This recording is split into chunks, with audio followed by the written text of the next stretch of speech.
কিরে জামা, তুই না এসএসসি পরীক্ষা দিতেছিস? জি ভাই, আমি এসএসসি পরীক্ষা দিতেছি। তো কই গেছিলি? কই না তো। আর তোর হাতে এগুলো কি? এগুলো ভাই আমরা বয়কট করতে গেছিলাম তো, ওই পণ্যগুলো বয়কট করার সময় আমি এগুলো পেয়েছি। যদিও দুইটা দুই কালার, সমস্যা নেই, মানিয়ে নেওয়া যাবে।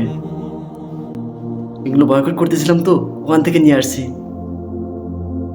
আগামীকালকে তোর পরীক্ষা না? তা তুই কি করতেছিস এগুলো হাতে নিয়ে? না আসলে ভাই, এসব করা আমার ঠিক হয়নি। আর শোন, তুই বুঝতে পারছিস, আর এরকম ভুল কখনো করবি না। যা পড়াশোনা কর, কালকে পরীক্ষা আছে। জি ভাই। এসএসসি পরীক্ষার সামনে আর বয়কট করতে গেছে, বয়কট করার নামে লুটপাট শুরু করে দিচ্ছে শয়তানি। যা পড়াশোনা কর। আর আপনারা যদি বয়কট করতে চান তাহলে বয়কট করবেন, নিন্দা করবেন। বয়কট মানে ঘৃণা করো, নিন্দা করো। ওই মালটা আর কখনো কিনবেন না, কারণ ওই মালটা কিনলে আপনি যদি কেনেন তাহলে তাদের একটা পার্সেন্টেজ লাভ হইতেছে। ওই লাভের টাকা দিয়ে তারা আমাদের কলিজার ভাই ও বোনদেরকে নির্যাতন করতেছে, অস্ত্র কিনে মারতেছে।